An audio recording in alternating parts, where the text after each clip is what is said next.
माझ्या प्रिय देशबांधवांनो, गेल्या महिन्यात जेव्हा मी तुमच्याबरोबर मन की बातद्वारे संवाद साधला होता, तेव्हा भीषण भूकंपामुळे मी खूप व्यथित झालो होतो. मन तर तयार नव्हतं, तरीही मी मन की बात तुमच्याशी बोललो होतो. आज मी मन की बात करत असताना सगळीकडून भयंकर उन्हाळा, उष्णतेच्या लाटेने हैराण या बातम्या येत आहेत. माझी तुम्हा सर्वांना विनंती आहे की या उन्हाळ्यात तुम्ही तुमच्या तब्येतीची काळजी घ्या. तुम्हाला प्रत्येकजण सांगत असेल की भरपूर पाणी प्या, शरीर झाकून घ्या. मात्र मी तुम्हाला सांगेन की आपल्या आजूबाजूच्या पशुपक्ष्यांचीही काळजी घ्या. ही संधी असते आपल्या कुटुंबातल्या मुलांना एक काम देण्याची, की त्यांनी घराबाहेर एखाद्या भांड्यात पक्ष्यांना पिण्यासाठी पाणी ठेवावं आणि हे देखील पाहावं की ते गरम होणार नाही. तुम्ही पाहाल कुटुंबातल्या मुलांवर चांगले संस्कार होतील आणि या भयंकर उन्हाळ्यात पशुपक्ष्यांचंही संरक्षण होईल. हा ऋतू एकीकडे उष्म्याचा आहे, तर दुसरीकडे थोडा आनंद, थोडा दुःखाचाही आहे. परीक्षा दिल्यानंतर निकाल लागत नाही तोवर मन बैचेन असतं.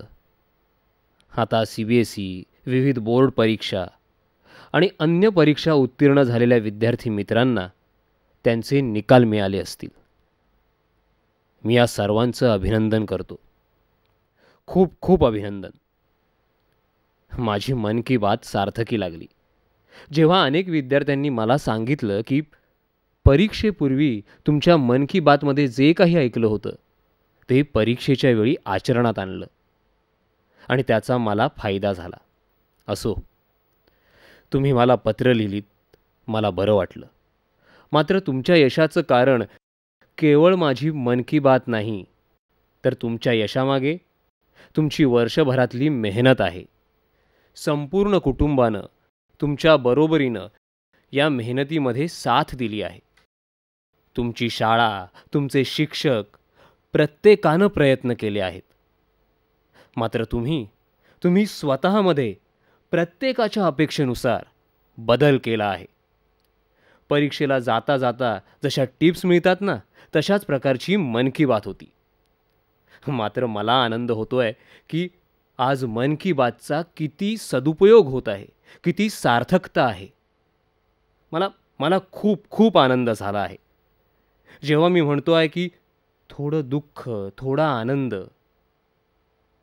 खूप मित्र आहेत जे चांगल्या मार्कांनी उत्तीर्ण झाले आहेत. काही मित्र असेही असतील जे उत्तीर्ण झाले असतील मात्र कमी मार्क मिळाले असतील. काही असेही असतील जे नापास झाले असतील.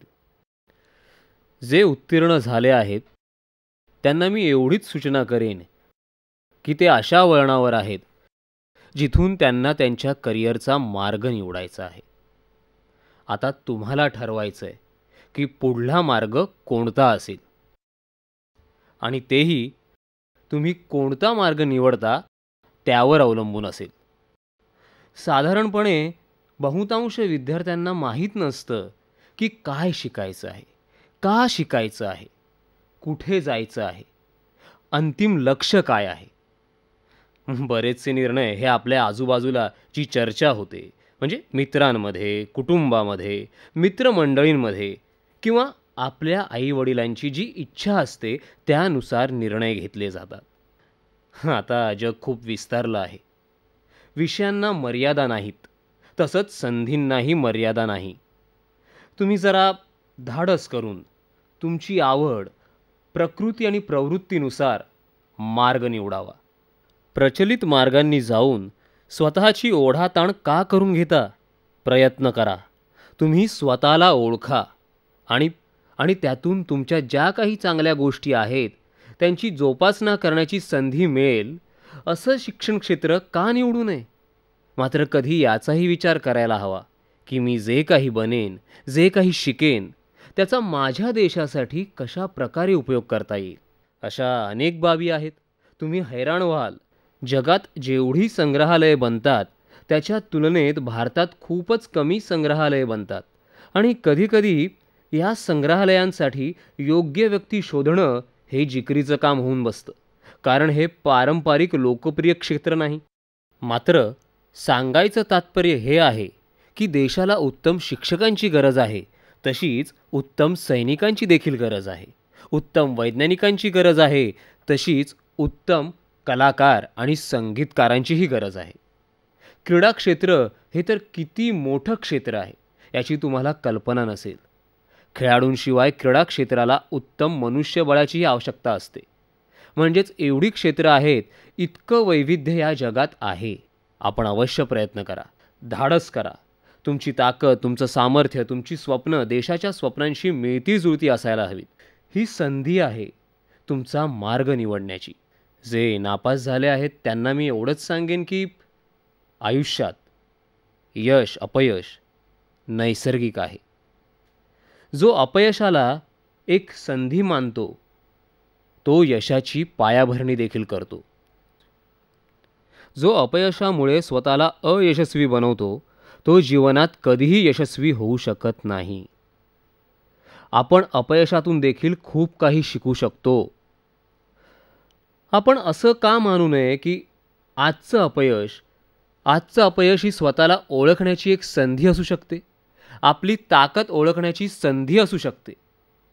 आणि असंही होऊ शकतं की तुम्ही तुमची ताकद ओळखून, तुमची ऊर्जा ओळखून एखादा नवीन मार्ग देखील निवडाल. मला आपल्या देशाचे माजी राष्ट्रपती श्री APJ अब्दुल कलाम यांची आठवण येते. त्यांनी my journey transforming dreams into action या आपल्या पुस्तकात त्यांच्या आयुष्यातला एक प्रसंग लिहिला आहे. त्यांनी म्हटलंय की त्यांची वैमानिक बनण्याची इच्छा होती. मोठं स्वप्न होतं की मी वैमानिक बनेन. मात्र जेव्हा मी वैमानिक बनायला गेलो तेव्हा अपयशी ठरलो, नापास झालो. आता तुम्ही पहा, त्यांचं नापास होणं, अपयशी होणं ही सुद्धा केवढी मोठी संधी बनली. ते देशाचे महान वैज्ञानिक बनले, राष्ट्रपती झाले आणि देशाच्या आण्विक शक्तीसाठी त्यांनी केवढं मोठं योगदान दिलं. आणि म्हणूनच मी म्हणतो मित्रांनो की अपयशाच्या ओझ्याखाली दबू नका. अपयश देखील एक संधी असते. अपयशाला असे दुर्लक्षू नका. अपयशाला देखील पकडून ठेवा, शोधा. अपयशातही आशेची संधी दडलेली असते. माझी आग्रहाची विनंती आहे की माझ्या तरुण मित्रांना आणि विशेषतः त्यांच्या कुटुंबियांना की मुलगा नापास झाला तर असं वातावरण तयार करू नका की आयुष्यातल्या सर्व आशा तो हरवून बसेल. कधीकधी मुलांचे अपयश आईवडिलांच्या स्वप्नांशी जोडलं जातं आणि त्यातून समस्या निर्माण होतात. असं खरंच होऊ नये. अपयश पचवण्याची ताकद देखील जीवन जगण्याची ताकद देते. मी पुन्हा एकदा सर्व यशस्वी मित्रांना शुभेच्छा देतो आणि नापास झालेल्या मित्रांना संधी शोधण्याची संधी मिळाली आहे म्हणून मी त्यांना देखील शुभेच्छा देतो. पुढे जाण्याचा, विश्वास निर्माण करण्याचा प्रयत्न करा. गेल्या वेळची मन की बात आणि आज जेव्हा मी तुमच्याशी संवाद साधत आहे या दरम्यान खूप काही घडलंय. माझ्या सरकारला 1 वर्ष पूर्ण झालं. संपूर्ण देशानं त्याचं सूक्ष्म विश्लेषण केलं, टीकाही केली आणि अनेकांनी आम्हाला डिस्टिंक्शन गुण देखील दिले. तसं लोकशाहीत अशा प्रकारचं मंथन गरजेचं आहे. पक्ष, विरोधी पक्ष आवश्यक आहेत. काय त्रुटी राहिल्या हे समजणं देखील खूप खूप गरजेचं आहे. काय चांगलं घडलं त्याचाही एक फायदा असतो. मात्र मला या सर्वांपेक्षा गेल्या महिन्यातल्या 2 गोष्टी माझ्या मनाला आनंद देत आहेत.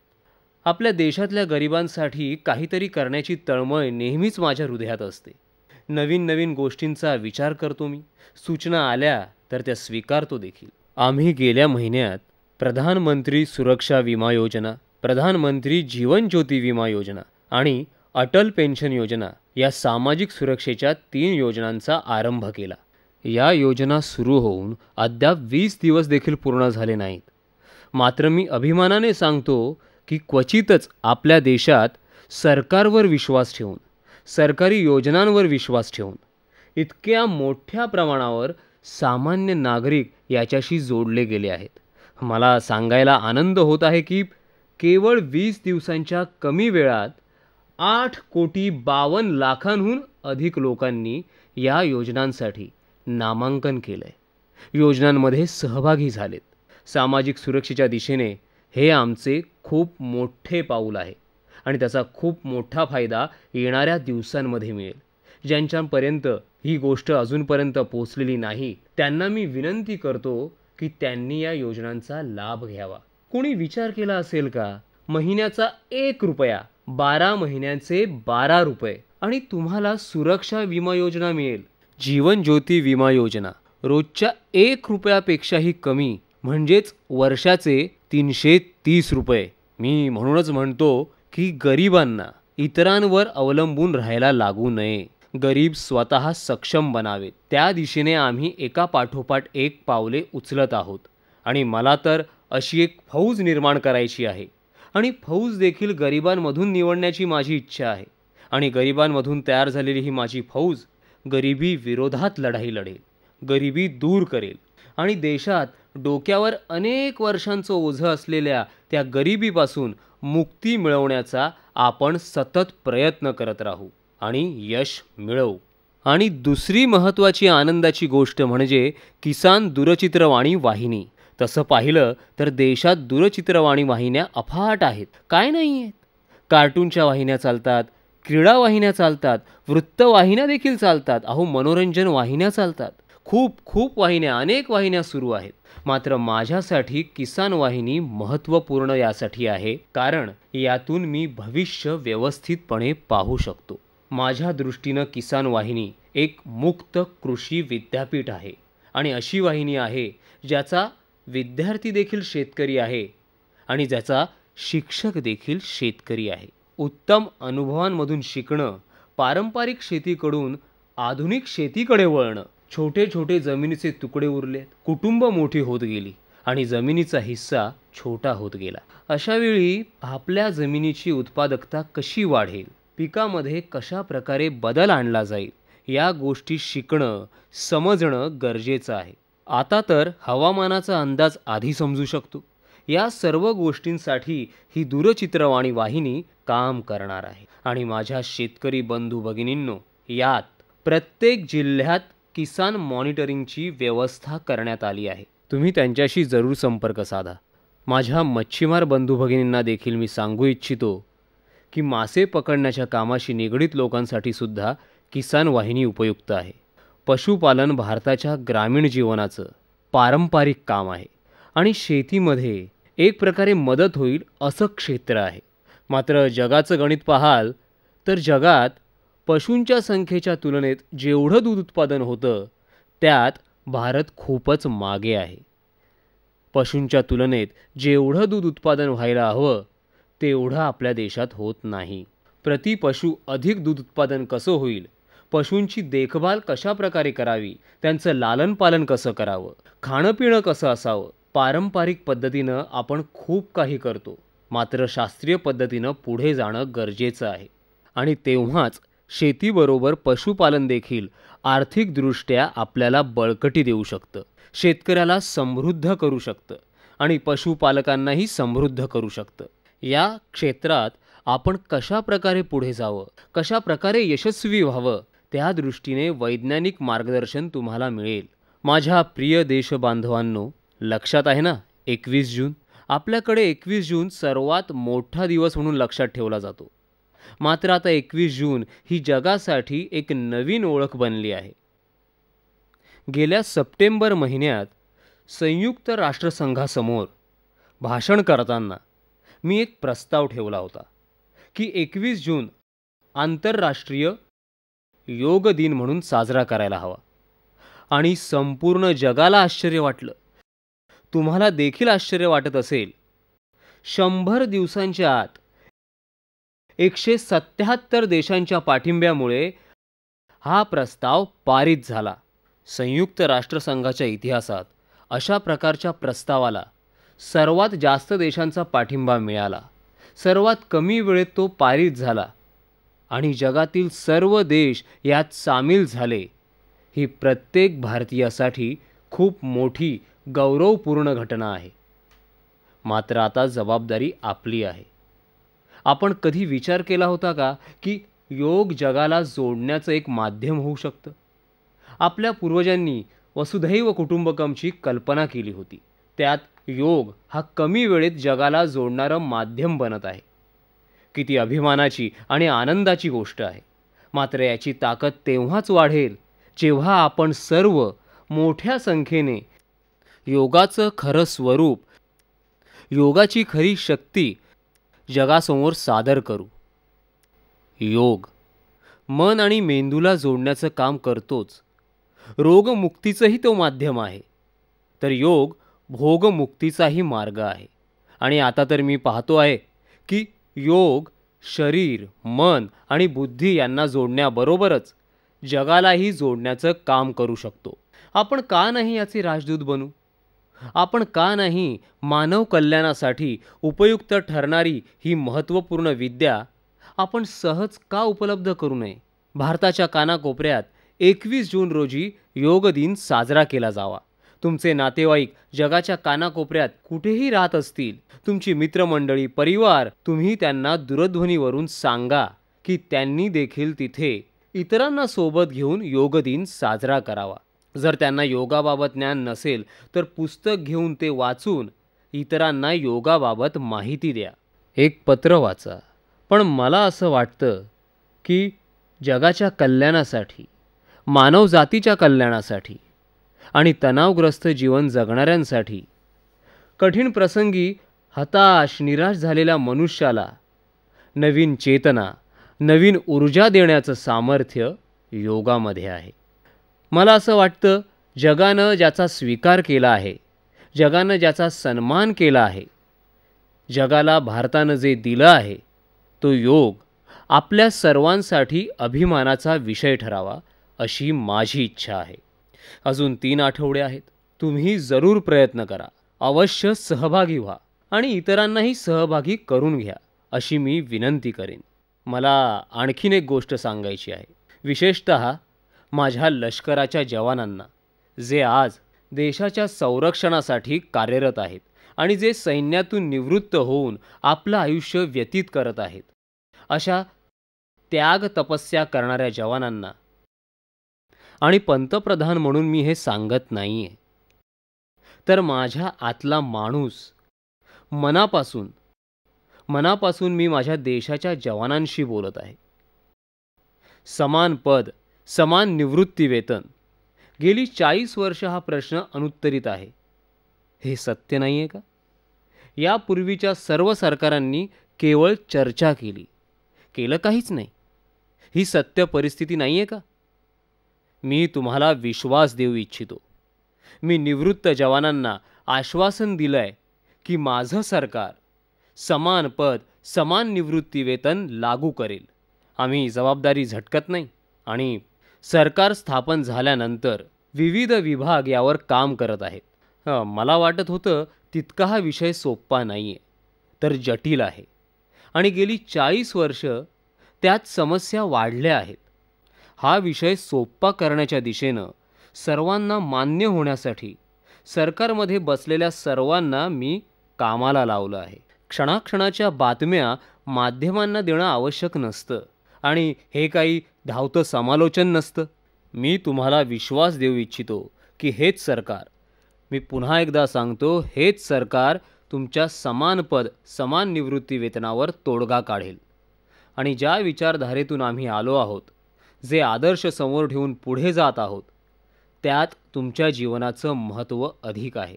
तुमच्या जीवनाशी जोडून घेणं, तुमची चिंता करणं, हे माझ्यासाठी कोणतंही सरकारी काम नाही, कोणतं राजकीय काम नाही, तर माझ्या देशभक्तीचं प्रगटीकरण आहे.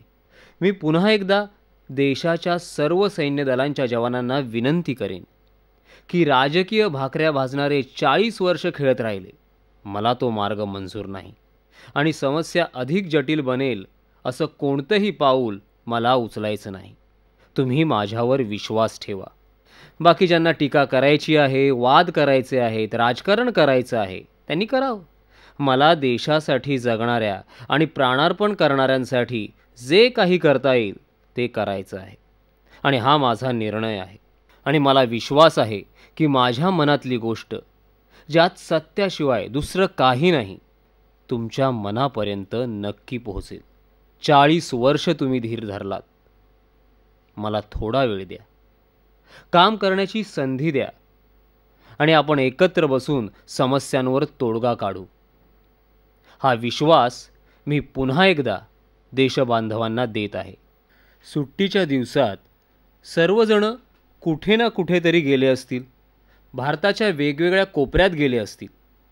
काही जण आता जाण्याचा कार्यक्रम आखत असतील. स्वाभाविक आहे. Seeing is believing.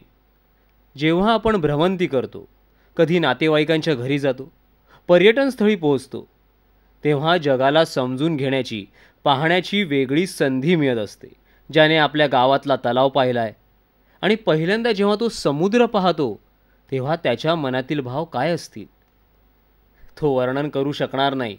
गावी परतल्यावर सांगू शकणार नाही की समुद्र किती मोठा असतो. बघून एक वेगळी अनुभूती मिळते. तुम्ही सुट्ट्यांमध्ये आपल्या मित्रमंडळींसोबत, कुटुंबासोबत कुठे ना कुठे नक्की गेला असाल किंवा जाणार असाल. मला माहीत नाही, जेव्हा तुम्ही फिरायला जाता तेव्हा तुम्हाला दैनंदिनी किंवा डायरी लिहिण्याची सवय आहे की नाही. ते लिहायला हवी. अनुभव लिहायला हवे. नवीन नवीन लोकांना भेटतो आपण, तेव्हा त्यांचं बोलणं ऐकून लिहायला हवं. ज्या गोष्टी पाहिल्या आहेत त्याचं वर्णन लिहायला हवं. एक प्रकारे आपल्या अंतर्मनात त्याचा समावेश करायला हवा. वरवर पाहून पुढे गेलं असं करू नये. कारण भ्रमंती म्हणजे एक प्रकारे शिक्षण आहे. प्रत्येकाला हिमालयात जाण्याची संधी मिळत नाही. मात्र ज्या लोकांनी हिमालयाची भ्रमंती केली आहे, पुस्तके लिहिली आहेत, ती वाचलीत तर समजेल की प्रवासाचं किती आनंददायी वर्णन केलेलं आहे. मी म्हणत नाही की तुम्ही लेखक बना, मात्र फिरण्यासाठी फिरणं असं होऊ न देता त्यातून काहीतरी शिकण्याचा प्रयत्न करावा. या देशाला समजून घेण्याचा प्रयत्न करावा. देशाचं वैविध्य जाणून घ्यावं. तिथलं खाणं पिणं, तिथला वेश, भाषा, रीतिरिवाज, त्यांची स्वप्न, त्यांच्या आकांक्षा, त्यांची संकटं. एवढा मोठा विशाल देश आहे. संपूर्ण देशाला समजून घ्यायचं आहे. एक जन्म कमी पडतो. तुम्ही नक्की कुठे ना कुठेतरी गेला असाल. माझी इच्छा आहे की जर तुम्ही भ्रमंतीला गेला असाल किंवा जाणार असाल तर तुम्ही तुमचे अनुभव मला सांगावेत. मला आनंद होईल. मी तुम्हाला विनंती करतो की तुम्ही इन्क्रेडिबल इंडिया हॅशटॅगसह मला तुमचे फोटो, तुमचे अनुभव पाठवा. त्यातील जे मला आवडतील ते मी इतरांना सांगेन. बघूया तुमचे अनुभव मी अनुभवेन. तुम्ही जे पाहिलं असेल ते मी दूर बसून पाहीन. ज्या प्रकारे तुम्ही समुद्र किनाऱ्यावर जाऊन एकट्याने फिरता, मजा करता, तसं मी आता करू शकत नाही. मात्र तुमचे अनुभव जाणून घ्यायची माझी इच्छा आहे आणि तुमचे उत्तम अनुभव मी सर्वांना सांगेन. बरं वाटलं. पुन्हा एकदा उष्म्याची आठवण करून देतो. स्वतःची तब्येत सांभाळा. आजारी पडू नका. उन्हापासून स्वतःला वाचवण्याचे मार्ग असतात. मात्र पशुपक्ष्यांचीही काळजी घ्या. ही मन की बात आज खूप झाली. मनात जे विचार येत राहिले ते मी बोलत राहिलो. पुढल्या वेळी पुन्हा भेटू, पुन्हा बोलू. तुम्हाला खूप खूप शुभेच्छा. खूप खूप धन्यवाद.